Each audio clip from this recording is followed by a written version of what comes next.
Assalamualaikum warahmatullahi wabarakatuh.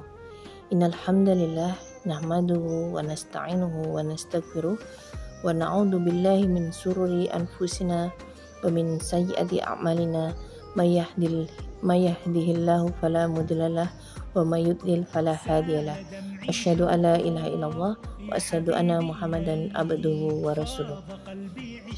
Ibu-ibu jamaah yang dirahmati Allah, yang pertama, marilah kita panjatkan puji syukur kehadirat Allah Subhanahu wa Ta'ala, karena dengan limpahan rahmat dan hidayahnya sehingga kita mampu menjalankan ibadah pada bulan Ramadan kali ini tanpa halangan suatu apapun. Yang kedua, selawat serta salam semoga selalu terlimpah curahkan kepada junjungan kita Nabi Muhammad SAW yang senantiasa kita nantikan syafaatnya kelak di yaumil kiamat. Ibu-ibu yang dirahmati Allah, dalam kesempatan kali ini izinkan saya untuk menyampaikan tentang dua nikmat yang sering dilupakan. Jemaah yang dirahmati Allah, nikmat Allah kepada hamba-hambanya terlampau banyak. Di setiap detik yang kita miliki adalah curahan nikmat dari Allah. Di setiap nafas yang mengalir ada nikmat yang harus disyukuri. Saking banyaknya nikmat tersebut, hingga Allah memastikan bahwa tidak ada seorang pun yang mampu mengkalkulasinya. Allah Subhanahu wa Ta'ala berfirman, "Dan jika kamu menghitung-hitung nikmat Allah, niscaya kamu tidak dapat menghitung jumlahnya. Sesungguhnya Allah benar-benar Maha Pengampun lagi Maha Penyayang." Quran Surat An-Nahl ayat 18. Jamaah yang dirahmati Allah, begitu banyaknya nikmat, terkadang manusia kurang menyadarinya hanya karena silau dengan kemewahan yang dimiliki orang lain. Manusia menjadi lupa diri, kecil hati, dan merasa hidup tiada arti. Padahal hari-harinya penuh dengan curahan nikmat ilahi. Di antara sekian banyak nikmat tersebut, ada dua nikmat yang sering terlupakan manusia.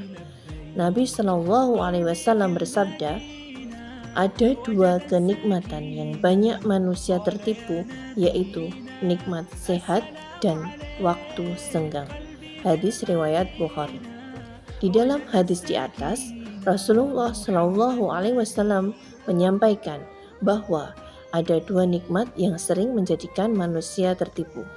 Tertipu maksudnya adalah ketidakmampuan seseorang untuk mengerjakan ketaatan-ketaatan kepada Allah Subhanahu wa Ta'ala, padahal kondisi badan sehat dan memiliki ketersediaan waktu. Demikian yang dijelaskan oleh para ulama. Jemaah yang dirahmati Allah, agar kita tidak tertipu dengan kedua nikmat tersebut, ada baiknya kita kenali dengan baik dua nikmat tersebut. Yang pertama, nikmat sehat. Nikmat sehat adalah nikmat yang sangat luar biasa setelah nikmat iman dan Islam. Nikmat yang tak ternilai harganya. Rasulullah SAW juga mengajarkan kepada kita agar memohon kepada Allah Subhanahu wa Ta'ala atas nikmat sehat ini. Abu Bakar bercerita, suatu hari Rasulullah SAW berdiri di atas mimbar.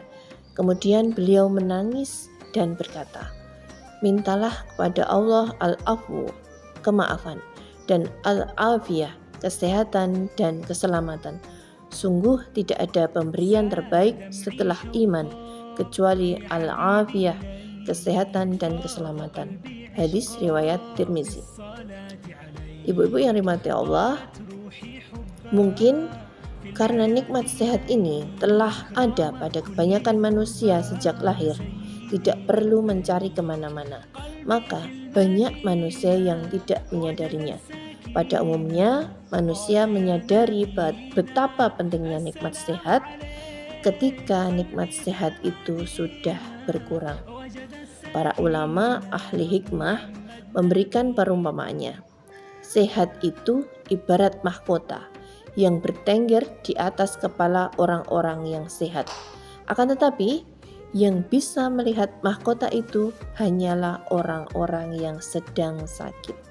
Sebetulnya, nikmat sehat itu sangat menonjol, tapi yang menyadari keberadaannya justru orang-orang yang sedang sakit. Maka, ketika kesehatan berkurang dan penyakit mulai datang, kita baru merasa betapa nikmatnya hidup dalam sehat. Ketika keinginan begitu kuat, harapan begitu besar, dan rencana begitu matang, tapi semua itu tidak bisa terlaksana karena faktor kesehatan yang tidak mendukung. Saat itu kita sadar bahwa sehat adalah nikmat yang teramat besar. Saat itulah kita baru sadar bahwa selama ini kita telah melalaikan nikmat sehat. Naudzubillah. Yang kedua adalah nikmat waktu luang. Waktu adalah modal yang diberikan oleh Allah Subhanahu wa Ta'ala kepada hambanya untuk beramal. Seberapa baik program dan rencana seseorang, ia tidak akan terlaksana jika tidak ada waktu untuk melaksanakannya. Begitu penting waktu bagi manusia hingga Allah Subhanahu wa Ta'ala bersumpah dengannya di dalam banyak ayat.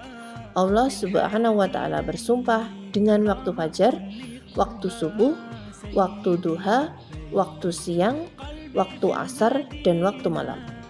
Menurut para ulama, ketika Allah Subhanahu wa Ta'ala bersumpah dengan salah satu makhluknya, itu dalil bahwa makhluk tersebut adalah istimewa.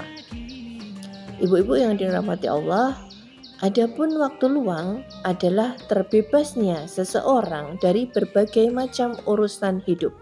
Hal ini tidak dimiliki oleh setiap orang. Ketika seseorang diberi anugerah berupa waktu luang, dia harus menggunakannya dengan baik.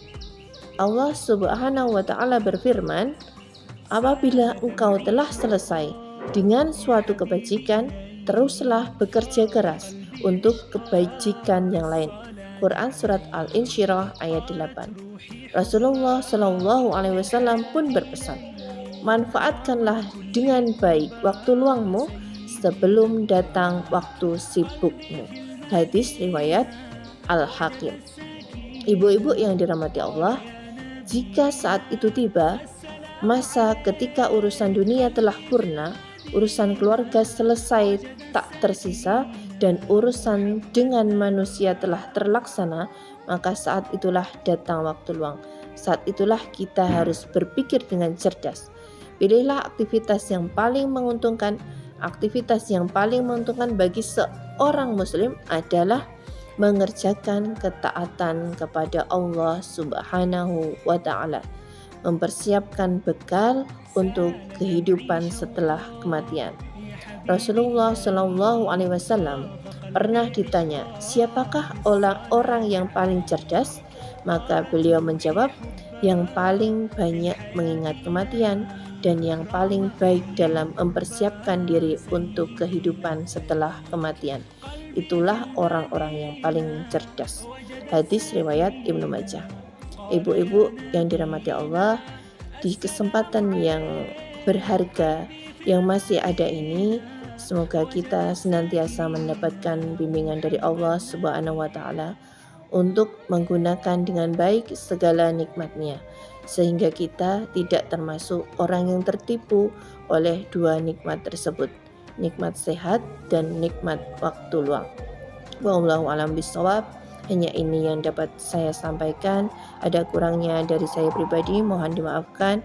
Wassalamualaikum warahmatullahi wabarakatuh.